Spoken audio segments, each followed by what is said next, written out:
இயேசு உங்களை நேசிக்கிறார். பிரியமானவர்களை, இந்த நாளில் ஆண்டவர் நம்மளோடு பேசும்படியாய் வேதத்திலிருந்து 2 வசனத்தை கூட வாசித்து ஆண்டவர் நம்மளோடு பேசுகிற வார்த்தைகளை கேட்போம்.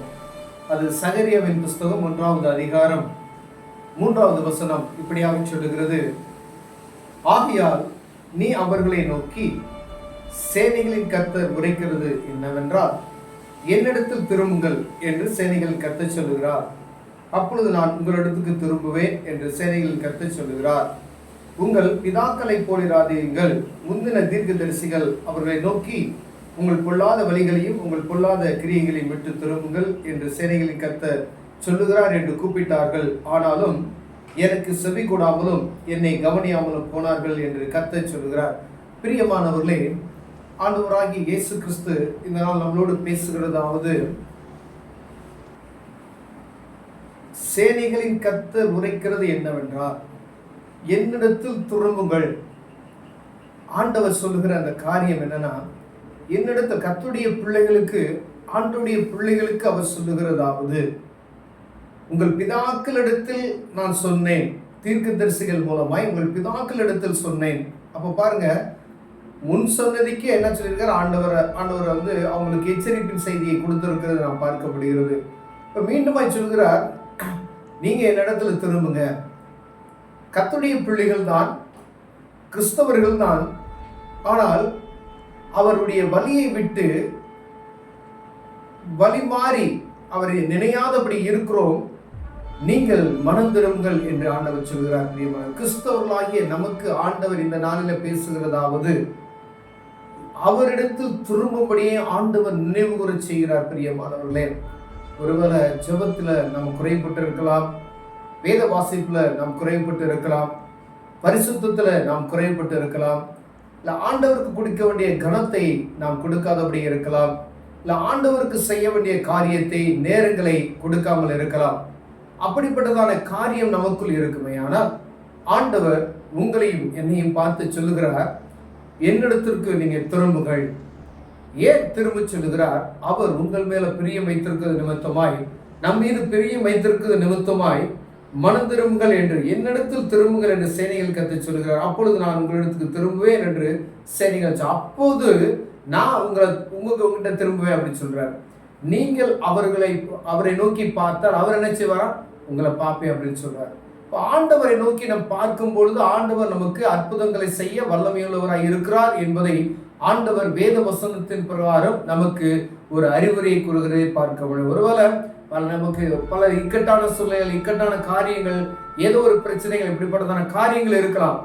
ஆனாலும் ஆண்டவருடைய பிள்ளைகளாய் இருக்கிற நாம் அவரை தேடாதபடிக்கு, அவரை நினையாதபடிக்கு ஏதோ கடமைக்கு ஜெபம் செய்து விட்டு போகிறவர்களாய் காணப்படுகிறோம். பிரியமானவர்களே, ஆண்டவர் உங்களோடு என்னோடு பேசுகிறதாவது, அவரிடத்தில் திரும்புங்கள் என்று சொல்லுகிறார். நான் உங்கள் பிதாக்களிடத்தில் சொன்னேன், தீர்க்கதரிசிகளை கொண்டு நான் உங்கள் பிதாக்களிடத்தில் சொன்னேன், அவர்கள் என்ன செஞ்சாங்க?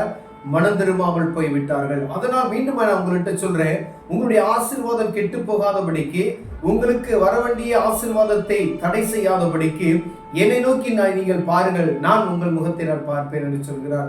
அவர் உங்களை பார்த்தால் போதும். பேதுருவை ஆண்டவர் திரும்பி பார்க்கிறார். பேதுரு மறுதலித்த பேதுரு தான் பாருங்க, மறுதலிச்சுட்டார். அப்படி யாருன்னே தெரியாது. சத்தியம் பண்ணவும் அந்த இடத்துல ஆண்டவரை சிலுவையில் அறையக்கூடிய அந்த மூன்று சேவல் கூவுகிற நேரத்தில், 3 தடவை கூவுகிற நேரத்தில் ஆண்டவர் சொன்னது போல அவரை மறுதளிக்கிறார். அப்பொழுது ஆண்டவர் அவரை நோக்கி பார்க்கிறார். மனம் கசந்து, மனம் நொந்து அழுகிறார்.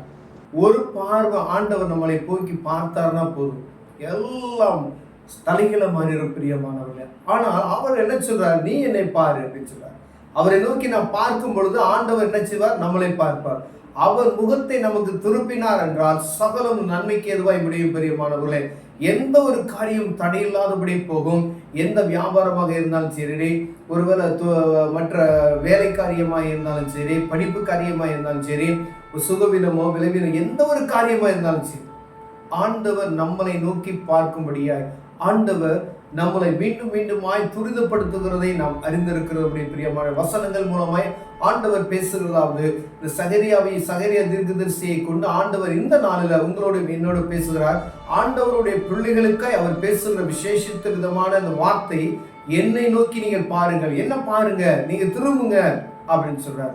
நீ அவர் சமூகத்தை விட்டு தூரப்பட்டு இருக்கிறோம். அதாவது சேர்ச்சுக்கு போவோம், ஜெபம் பண்ணுவோம், எல்லாம் செய்வோம். ஆனா அவரை நினைவு கூறுகிற, அவரு நம்மோடு கூட இருக்கிறார், நம்மளோடு கூட நடந்து வருகிறார் என்ற உணர்வை நாம் மறந்துவிட்டு அவரை நினையாதபடி இருக்கிறோம். அதற்கு ஆண்டவர் என்னை நோக்கி பாரு, என்னை கூப்பிடு அப்படின்னு சொல்றார். ஒருவர் அப்படி நம்ம கூப்பிடுவார். ஆண்டவர் நமக்கு அற்புதம் செய்ய வல்லமையுள்ளவராய் இருக்கிறார். பிரியமானவர்களே, அற்புதங்களை பெற்றுக்கொள்வதற்கு தாமதமா இருக்கிறது. அதற்கு ஆண்டவர் நம்மளோடு பேசுகிறார். என்னை நோக்கி பாரு பாரு அப்படின்னு சொல்றார். அப்ப நான் அவனை பார்ப்பேன் அப்படின்னு சொல்றார். கண்களை மூடுவோம். ஆண்டவர் நம்மளோடு இடைப்படுவார். அன்பின் தகப்பனே, ஆண்டவரே, உம்முடைய பிள்ளைகளாய் நாங்கள் இருக்கிறோம் ஐயா. ஆண்டவரே, இப்போ உண்மை விட்டு நாங்கள் தூரப்பட்டு இருக்கிறோம். கர்த்தர் உங்க சமூகமா எங்களை இழுத்துக்கொள்வீராக நான் செபிக்கிறேன் ஐயா. ஆண்டவரை தீர்க்கதரிசி மூலமா எங்களுக்கு உரைத்த ஒவ்வொரு வார்த்தைகளும் நாங்கள் நினைவு கூர்ந்து சமூகத்தை நோக்கி நாங்கள் செபிக்கிறோம். ஆண்டவரை உண்மை நோக்கி பார்க்க முடியாது, மீண்டும் எங்களை ஒரு விசை கூட தொடுவீராக நான் செபிக்கிறேன் ஐயா. ஆண்டவரே, தேவ சமூகத்தில் அனுதினமும் காத்திருந்து புதுபலனை பெற்றுக்கொள்கிற ஒரு அனுபவத்தை எனக்குள்ளும் எங்களுக்குள்ளும் தரும்படியா இயேசுவின் நாமத்தில் நான் செபிக்கிறேன். ஜீவனுள்ள நல்ல பிதாவே, ஆமென்.